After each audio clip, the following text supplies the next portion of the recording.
for? Sitting there waiting for a great wrestling podcast?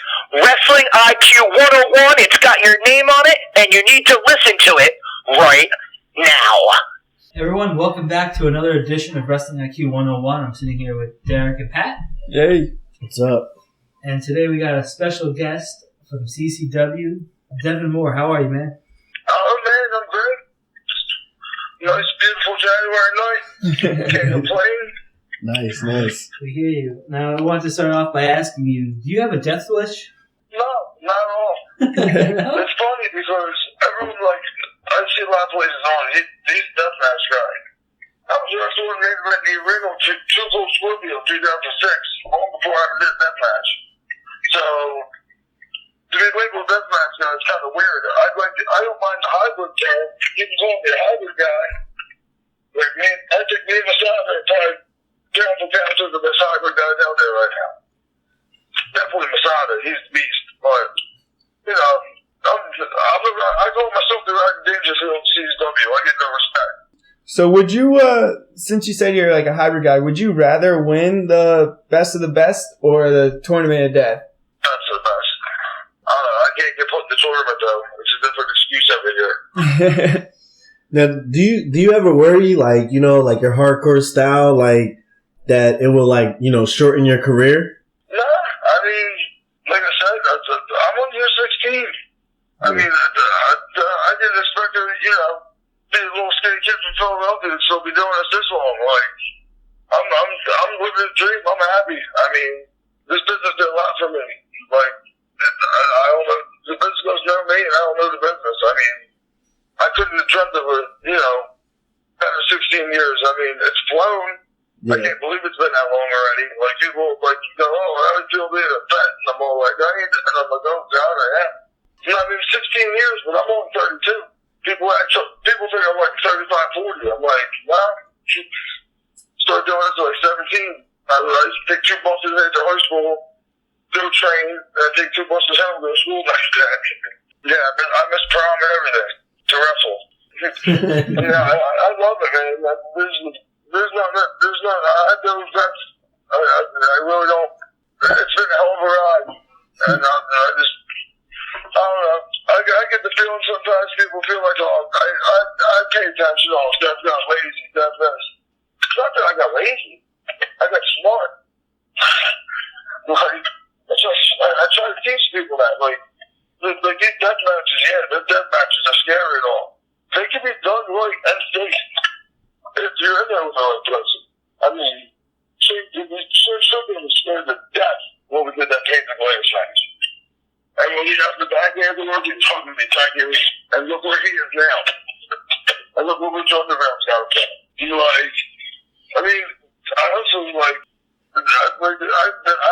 death matches don't bother me. As long as they're, done right. Of course, the cage last year got thrown together. As usual, I'm the guy that's got to get thrown in and trying to make something from nothing. It wasn't a bad show. I mean, there were some things that I would, changed or tweaked, but, that's not my place. I'm just here to do my job, and that's all I can really be accounted for. What would you have changed? There's certain things, man, the software I did to come in, common courtesy, guys. Why did jump over the damn cage with me? No, I'm coming out doing that. I love Joey, don't get me wrong, man. It seemed like it turned into a Joey Janela show. And it was just he threw more Van Dam in there than fucking Rob Van Dam did his whole career. Every time I watch you replay, every time I look, he's jumping on the top rope, drop kicking his head at somebody. And Joey's great. I love him. It's just, it was his first time. That was my 6th cage of death. I don't think anybody else has been in there as many times as I have. It's kind of like, DJs in the mind need something. It's, all right, here, go make this work, Dev. It's a good thing and it's a bad thing.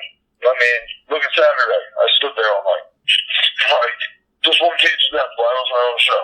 I mean, you're a great wrestler. You've been in the PWI multiple times, almost 10 times. Do you feel it's necessary for you to still be in the extreme matches, or do you think it's unfair to be labeled as an extreme wrestler? I think it's unfair to be labeled a deathmatch guy. I mean, my first 6, it was probably 7 or 8 years of wrestling, I was wrestling. You know, even in Iran, I was wrestling on PW. He brought me out to Mid-South. I didn't do my first death match until I think Double Death 2007 with Joker. And then I won, and then my next one was King of the Death, and I won it.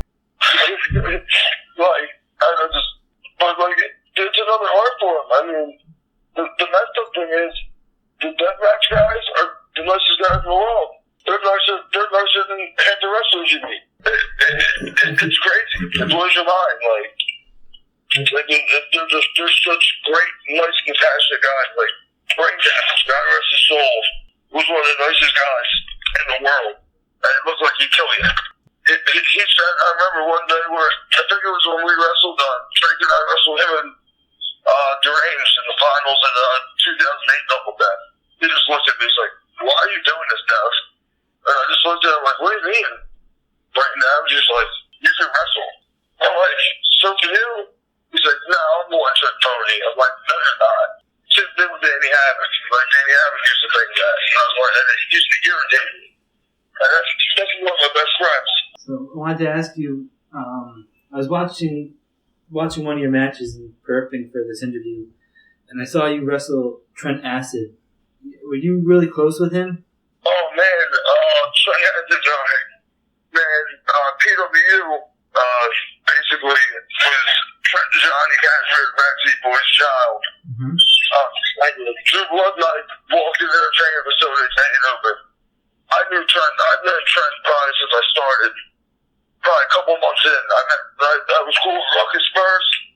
Me and Drew Blood started with, Black Keys and Joker.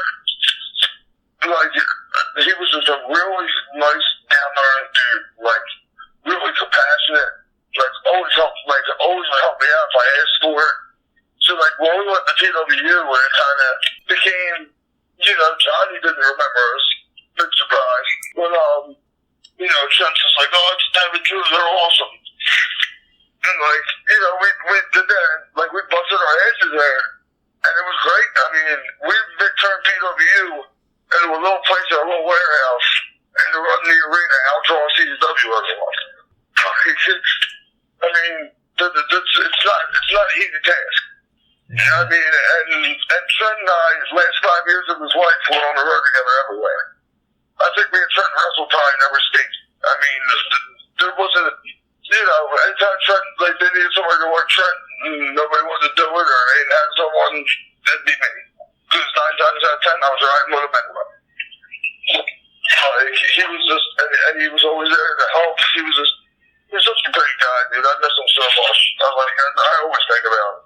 Yeah, he was on the verge of, I thought, making it to the WWE or something like that. But unfortunately, he's cut short. He was here now. He would have been up there. I mean, like, it's just sad. He was just such a great guy. I used to see him all the time at Jersey All Pro, and he was definitely one of the breakout stars. I love Jersey All Pro too. I was there for a couple of years too. Yeah, you were. And then I had a blast. There was a movie that came out too, Card Subject to Change, and he was literally the whole movie. I mean, unfortunately, they had a lot of his demons on there that he was dealing with. Yeah, I mean, honestly, I was around him those 5 years, and I didn't notice until last night. It was just like, wow, when I found him again once he disappeared, it was just like, I never saw it. It just blew my mind. Like, I didn't see that then. And it just like, how didn't I? And I mean, it wasn't just me, it was a lot of us. But like Trent I was supposed to wrestle Trent that weekend before he passed away. And he got held up wherever he was. I talked to him 2 days before he died. And he was in tears because he never missed a show. And that was he was like my big brother. Like, we went to Mexico together, my first overseas tour, my first time ever on a plane. He was always there for me. He was such a great dude. And it just sucks, demons caught up to him or whatnot, but, everybody's got to deal with it. I mean, it really sucks. It just really hurt. And I mean, plus PW is pretty much done, which sucked even more too. I mean, I left at the right time. It sucked. I didn't want to, but, do. If I would have stayed till the end, what am I worth? You know what I mean? Like, the move I made at the time was okay. I got the okay from Todd Gordon. Because Todd Gordon was like a father to me. And I told him straight up, what they're matching what you're giving me. And here, Damon heads up that, you know, PW was going to be closed anyway. So I was like, well, I would work for you till the end. I was like, but I need to jump now. And he was like, I understand. Do what you need to do. Because he knew if I waited till the end, that it's, okay, well, here's what we'll offer you money-wise, take it or leave it. Where I still had a little bit of leverage. You know what I mean? Like, he was really cool about that. Because, I mean, I could have told him got screwed there. Yeah. Sit there with Drew Blood, like, I started with Drew Blood's one of my best friends. And, like, I mean, me and him been up that road here for 16 years.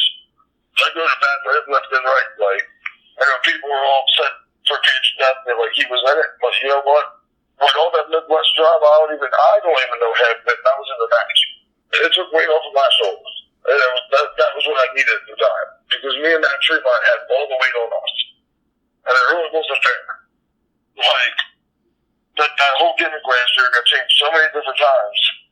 You know what I mean? That, like, you know, it was frustrating. And it wasn't DJ's fault. So, like, I don't want to burying DJ because it wasn't his fault. Just like the year before. You know what I mean? We tried to give everybody the best thing we could with what we had. It was, you know what I mean? Like, it just sucks. Indie wrestling sucks. There's a lot of egos. People forget to look.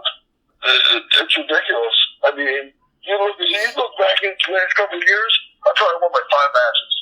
You don't see me crying about it. Like, dudes are like, you know, stop post match. What the hell? Just, like, we're here to entertain the people. Like, calm down. It's not real. Like, we're here to entertain people and make people, like, happy. Like, it's not like the fight. It's not like, even, you know, I mean, there's a lot of dumb drama out of nothing. They make this stuff a lot harder than what it needs to be. And it took me a long time to learn that. And Trent taught me that. And it was, like, you know what I mean? Like, they say that less is more. It's the truth.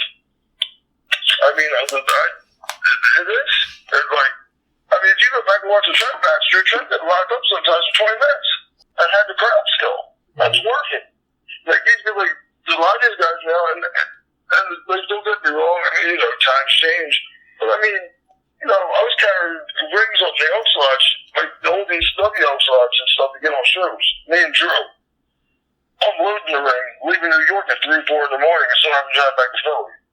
And splitting 30 hours. That's that. You know what I mean? And these kids now are all like, you know, they're a ton of this, they're a ton of that. It's like, well, wait a minute. Like what teams do you pay? I mean, I was in Japan carrying the ring every night, set the ring up in Japan when I was in Japan. Everybody does. Like, nobody sits there and does nothing, you know what I mean? Like, and now it's just like everyone feels entitled, they feel, you know, they're owed something. And it's like, this business doesn't owe anybody anything. We don't owe the business either. Like, it's a weird generation. 5 years ago, a lot of these people wouldn't have been there. Yeah. Would have never been there. Mm-hmm. I mean, I love homicide, and I still get scared of them sometimes. I wouldn't even go near them for years in the beginning. You know, when there's intimidating people, let me get the same way. So I just wanted to ask, you said you've been wrestling for 16 years. I just wanted to ask, like, how did you get started? You know, who trained you? How did you get into wrestling? Well, I met Drew Blood. I used to do the backyard dumb shit. Drew Blood was training at this place, and we rented the place just to, like, do a stupid show. Ooh, we get to wrestle in the ring. And the owner of the shitty little garage place called DIW liked a couple of us, told us to come down. And out of, like, the 4 of us, I was the only one that showed up. And I had John Curtis there, old vet named O-Dog, and they were the ones that trained me. I mean, showed me the basics and everything. Curtis, when you could understand them. But I mean, it was a fun atmosphere. I enjoyed it. I didn't mind the 2 buses down there and the 2 buses home. Like, I thoroughly enjoyed it.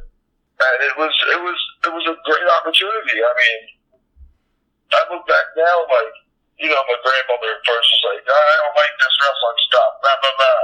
you know, then all my friends are getting in trouble on the weekends, you know, just being kids, doing stupid stuff, being teenagers.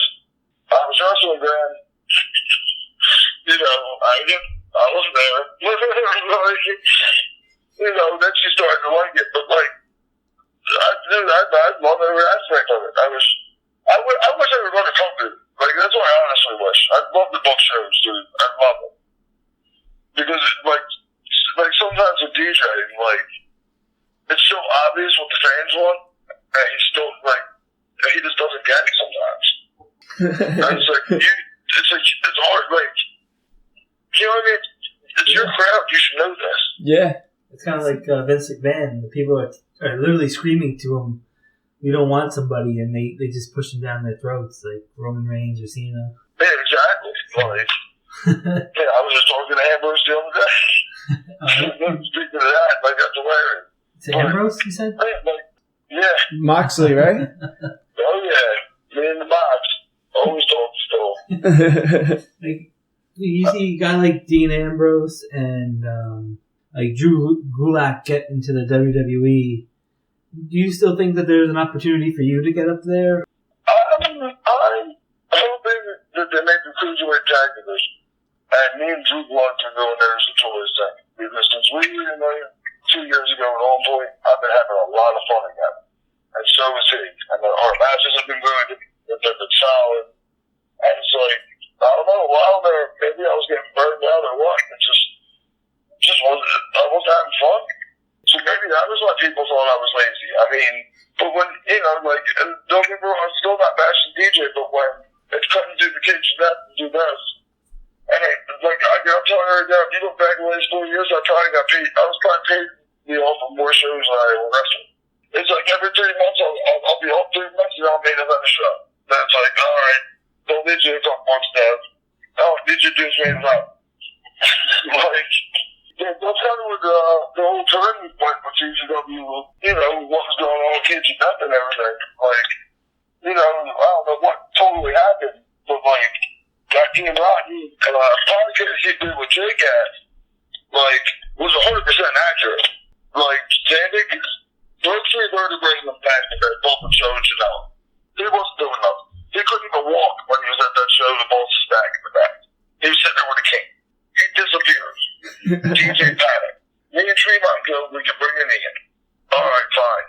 I make the phone call. I get Ian to come into a car, which I hate doing for him because of how my body feels. So I can't imagine how Ian feels. Comes out here, does us a favor, and then he doesn't even get a phone call back for the next month or anything. I mean, if you didn't want to use him, at least contact the guy. I know he's got have the best reputation, and I know everyone's like, oh, that's Ian's boy, but like, I'm not defending him, but like, just common courtesy. I mean, even when Ian, quote unquote, screwed somebody over, or if I didn't, you know, come out there or something, I get a phone call at least. He's like, I mean, you had to come out there and call Tremont the title, and like, because like, Ian was supposed to be the heel turn with me, and I was going with Ian. And like, and I looked forward to it because I wanted to have Ian as like a manager going into the cage for me. And like, just really be a total, you know, super scumbag and get the crowd to hate me. And then we had the mat turn. Like, the other kids, that was supposed to be me, Matt, and Ben Paul. And then, you know, I came in October and it was your turn and Team Shores, make it work. Thanks, dude. Like, you know what I mean? And then Murdoch and Dudley, whatever happened with them. And that's, well, what do we do? It's simple. You give me Drew Blood, and that's all I need. So I'm like, yes, I'm sure. Would you ever consider maybe teaming up with Craven again? Maybe if that was a possibility for the cruiserweight the tag team that you want to do? I would. I told Craven. I'm hoping to come back to Russell Bro because I don't know what the hell happened with that. I guess because I was like an Eric Fatmouth like guy, but I never even got a phone call about that. It just kind of sucked. I mean, I was there. I was there since day one. You know, I mean, me and Kevin Matthews are two guys on that roster that were there all like 8 years. Yeah, you were part of the reality check. Yeah, I mean, I was the first champion. And like last year, when I wrestled Kevin, and then they told me I wasn't on the show in January, I already knew. And it kind of upset me because me and Masada went through that side of the cage right here. Mm-hmm. I dislocated my left shoulder. I popped the back of the place out back in the skates up. So I should have probably wrestled Kevin that next week. And I still showed up, did it. And then it's like, you know what I mean? It was kind of just like, oh, we don't need you. And I looked at Eric and he just kind of put his arms up. And I was like, really? Like, and this is over nothing. Like, it's all high school drama. Like, these people all do like some stupid stuff. It's like grow up, guys, dude. We're adults. Like, it's not high school drama anymore. Right. Yeah. Oh, this guy said that. This guy said this. Like, who cares? Like I'll bring it up because you guys don't even have to. I'll bring it up. The Mike Levy thing. That was an old school beatdown, and I was trying to help the kid tell them to stay down. You can see the stops I'm giving him compared to everybody else. Like, I'm trying to help the kid. He didn't want to listen. He got his ass beat. I felt bad later when I realized he wasn't, all there. None of us knew that. Tank didn't know that. I didn't know that.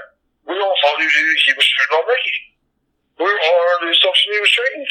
You know what I mean? Like, yeah. We thought he was shooting on Mickey. And, it cost me a lot of bookings and a lot of heat. Yeah, but definitely. Dude, I still once in a while get death threats on Facebook over it. I believe that was really controversial. That whole incident. That's what I mean. I was trying to tell him, and I'm like, it's my fault. It's not the microphone in my hand. But I was trying to tell him, stay down. That's all you have to do. Because I was trying to save him because I knew what was going to happen if you roll down the ring. And it looked like he was still selling the whole time too afterward. Yeah, and dude, and then the fans made a big fuss about that. They called. You had a state police call. Yeah, I heard about that. Yeah, when you guys were teaming up together and you guys you faced like the Handicap Heroes, the Bullet Club. Yeah, it was fun, and I think Craven led a lot of team with me. Yeah. Because he's like, he likes to do a lot, and like I joke around all the time at the shows, and like DJ gets red paints and all. Okay. Like I got 6 moves. I really do. And everybody else does the same 6 moves. So I joke around like, well, there's a super kick that's not doing that tonight, DJ. Stuff like that. Like, less is more. Craven started to see that. And he was getting it. And like, I just felt bad again that he hit his head like he did. Like, he told me he was laying on his feet, and I thought he was going to. I had no idea he was going to hit the guardrail like that. I would have tried to at least to catch him somewhat. I felt so bad for him. And then he missed so much time, too. It was like, but that spot was him laying on his feet. Like, I wasn't supposed to catch him at all. Dude, he was a good kid, dude. I like Craven. He was always, nice to me. He was always cool. I never had a problem with him. He got overexcited sometimes, but he has been doing it as all. Like, imagine his cage of death. Me and that Tremont combined have been untenable. So, Devin, it seems like looking back on the whole Mike Levy situation, you're remorseful about it. And so I want to know, how did you get the nickname Notorious Scumbag? Honestly, Buck Lauderdale started at CW on the website. I was Notorious Devon Moore forever. Then all of a sudden I became Notorious Scumbag. me and Trent used to joke around, say scumbags and shit. And we teamed a couple times and called ourselves the Scumbag Squads. So I had no problem with it, but it was kind of like the CZW online people did that, and it just went everywhere else. I don't have a problem with it. It's fucking work. It's whatever. And I've seen Mike Levy since that thing. I don't have a problem with Mike. Mike doesn't have a problem with me. He congratulated me that night by one king of the night. And I said that to the cops. I'm like, well, my people's killed so bad. Why did he congratulate me? And he came back and right. Look at the trying to be mean. The guys are like, seriously, why? I wouldn't come back and got beat up by 10 people. I've given him since then. I apologize and all. And then I see him pop up on Facebook with it. Still trying to say shit. It's like, whatever. It is what it is. It happened. It's done. It's over with. You survive. It's just, don't drama. you know, so you live and learn. I learned my lesson. Jersey Harbaugh didn't book me for years because of that. And they told me that. And that's another thing. I get the scumbag thing. Like, some murders, I think, believe it. Because I've worked workplaces for the first time, you know, like BOW or something. They're like, wow, man, you're so easy to work with. I'm like, well, where'd you hear otherwise? Like, I don't understand, like they buy that scumbag stuff up. I just don't get it. Like, I've never been a problem for murder. We agree to something, that's all I expect. I don't care if you want me to win or lose. I don't care about stuff like that. Like, we agree upon something, I expect it. And if it's not there, then we have a problem. I'll do whatever you want me to do. Like, I'm not going to cry about it. Now, you know what I mean? I might have an opinion about some things, but, like, it's not to hurt anybody, it's to help. Like All Point, I love it. All Point Wrestling is my favorite place. I love it there. No egos, no drama, no BS. It's everybody's there to make the product better. And every show is better and better and better. And it's just great. I mean, I have so much fun there. And it's a great environment. Matt and Larry have a really good thing over there. Now, you've had, you know, if you watch your matches, you've had a lot of hardcore matches, and you also had like some really good technical matches. Which kind of style do you prefer? Do you prefer the hardcore, or do you prefer technical wrestling? Depends on the situation, really. I mean, I'd rather wrestle, but I mean, the situation calls for it. I don't mind. You know what I mean? Doing the hardcore matches. I don't like doing them for the hell of doing them. Like, if I'm doing it, you know what I mean? I was like, that's one thing that I think people don't get about that. Like, you gotta make it mean something. Cage Step 13, I love it, but I hate it. Because I told DJ for a month and a half to put that belt on Masada. I did not want to win that cage step. I told him the place was going to move. Didn't listen to me.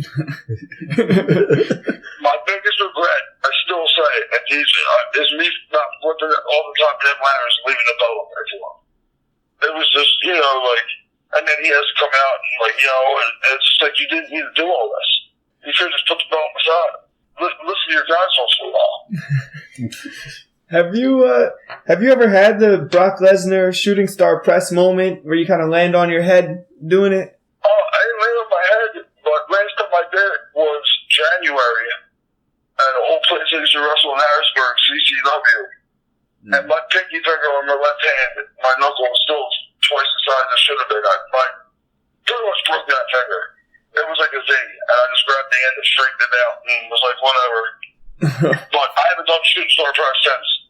So, I'm going to have to do it soon, because I'm going to have to get overcome that fear, because you know, I'm never going to do it again if I don't do it soon. Okay. I mean, I've hit it off the apron a couple times recently. That feels good. But I mean, when I started, I could do a standing one just like Randy Ruckus and all that. I can't do it now. I tried. You had, in PWS, you kind of had a Seth Rollins kind of moment where you stabbed your brother in a reality check for the EJ5. Was that something that you were happy about doing, or did you feel there was still more time with the reality check? Because you guys were selling T-shirts like crazy. I thought it was stupid because they invested, they bought that gear for me. Okay. To Matt Craven. Why did you spend money on that gear for me to just have me turn into Ambrose in 3 months? You know what I mean? Like, it was like I got the gear, me and Craven looked good together, teamed like 2 or 3 more times, and then it was boom, I'm in a tank top and jeans. And I'm looking Jack the Bob. And I didn't even really have a say in it. But, you know, I go with the punches. Like, PWS was another place I love working at. No drama or any bullshit. You look like, to me, when I saw that split, I thought you were going to go maybe towards the championship like that, but that company kind of folded before. Yeah, I think if it was up to Eric, probably. I mean, and that's what I didn't get. Like, if you go back into history, that was my group. Then all of a sudden it became Kevin's group. Like, the original reality check was like me, Kevin, Dave D'Amato, Alexa Badger, and Tommy Sweet. And I was a leader. Then all of a sudden it was Kevin's a leader, and I'm hiding in coffins, throwing powder in Matt Horton's face. Which I had no problem with. But it was just like, it was just weird how it changed, and like I didn't have too much say in it. Did you get along with Fala and like the Heavenly Bodies and Shining Edward Jackson? Yeah, I got along with all of them, as far as I know. But I mean, I don't know. I hear new things every day that I'm not even surprised at stuff I hear anymore. But I hear certain things now. She's like, oh, whatever. I kind of like where you were going. Was good. Yeah, thought so too. I was like their Lauren Anderson. I was like their enforcer. And I liked it. We had the big man, we had the tag team, and I just went out there and beat people up. Yeah, I like when you came out with the chair. You were one of my favorites out there. Yeah, I appreciate it, dude. People think a lot of my friends in the business are like, man, you killed yourself up there. I'm like, I had fun. We packed the place. Yeah, you got and it's like PW, like, you know, me and Kevin Matthews are the only two guys that have been there since day one, basically. We've watched that place evolve and helped, you know, lay the bricks to where it got to. So it was good to sit back and see a packed all the way around center and be like, nice. We went from, like, you know, Yonkers and 35 people in Bellevue when I won the title first time to, you know, 1,800, you know, the wrong way rec center. It was great. I just, you know, I have a feeling egos got involved, and it sucks because it was a really great thing. And honestly, I don't even know how WrestlePro's doing. I haven't even paid attention. As bad as that sounds. I've been going to their shows. They've been kind of killing it the last couple of, like, since they started for the most part. They had like one show I felt like wasn't like a sold out, but for the most part they've been on fire. I figured. Yeah. I mean, I figured they'd do alright. I mean, they had all the tools there already. But Devin, you've had just about every title in CZW. Do you think you're going to be headed into the Hall of Fame there? It'd be nice. I don't know. I mean, I'd love to say yeah. You think you'd be like the third or fourth person? Yeah, I think fourth maybe. Yeah. So we got Drake, Nikki, John. What's it? Whitebeard Lobo maybe? Something along those lines. Yeah. I mean, I hope so. I mean, I'd like to finally get acknowledged for some of the hard work I've done. Nah, so I have I guess it's like a fun question. How do you think you would have fared in the old ECW? Do you think you would have survived with those guys? Oh yeah. Yeah. I've wrestled just about all of them. Oh, yeah. In the last 16 years. J-Man Balls, Sabu, Al Snow. I've wrestled everybody in DX besides Triple H and Michaels. Nice. Like, I've wrestled Vader. Nice. Like, and that was PWS. What was the craziest match you've been a part of? Craziest match I've been a part of? Well, I don't even know. There's been a couple. I think Cage of Death 10, dude. The first Cage of Death I was at. That was in 10. And then John threw me off the top of it with the ragdoll. You know, surely didn't help things. But, yeah, I got to go with that. Yeah. What do you say, like, some of your, what do you think is, like, your craziest moment? Because I saw you, like, flip off a scaffold onto, like, a bed of barbed wire. One of them definitely would be the first time in 2006, me and Azrael wrestled. And I did the street off the scaffold. That was one of them. Where you guys getting all these scaffolds from, man? Why are they always around the ring? Trying to think. Because there's been a couple. Me and Danny Havoc, that's the kid rock with scaffold on the man. And his ring was like the stiffest ring on the man. So, that wasn't really too much fun. Oh, man. Those are probably the top two. So, I mean, from your PWS days, they used to bring in like Jimmy Snuka and Balls Mahoney all the time. Did you get a chance to really get to know those two? I knew Balls real well. Mm-hmm. Same man. You know, a couple of times I've met Terry Funk. I picked his brain for hours. I still talk to Too Cold all the time. I mean, me and Too Cold have been boys for over 10 years now. It's got to be, right? Yeah. 2006. Just about 10 years. Yeah. Yeah, 10 years. 11. It's crazy. It's crazy. My last question for you is: you were at the last PWS show. You were in the main event against you teamed up with Sabu and Rhino against Necro Butcher, the Grim. Grim Reaper and Smokey Stick. Yeah, Smokey. Yeah, so sorry about that. And I mean, you guys tore it down. Did you think that was going to be the last show, or because I kind of saw something you were going to have a show a couple months later, but it never developed. There's just a lot of drama that I don't even know full stories of between, the two owners, BWS, and stuff like that. That like, I don't even know what's involved with, but I definitely thought there was going to be more shows of that. Yeah. That was the first time I saw Eric Cavill smile in a long time. And I came late from tour at Def. I didn't even get there till 10:30. I thought I was going to be like rushing to get dressed, and they were like on match 3. I was like, thank God. I mean, I lived Necro forever anyway, and like, I know what Necro does, so it's not totally like, it wasn't like totally scary, but it's just like, I'd like to have some time to, call some things with the guy. I mean, somebody I respected and always been cool with for years. And, he actually requested me or Danny Hagler to be on the opposite team, and Eric already using me called me and was like, do you mind wrestling Necro in his latest match? Absolutely not. Are you kidding me? He's one of the nicest guys ever, and he's always been good to me. Always been there. He'd give me advice if I needed it. Always just real down-to-earth guy. I mean, it's lucky he didn't get a bigger push and get on what he did, especially with the movie and everything. Now, Alex, with my final question, you fought a lot of good guys. I just want to know, like, out of all of them, who's your favorite opponent that you ever fought? Trent's up there. Trent, Scorpio.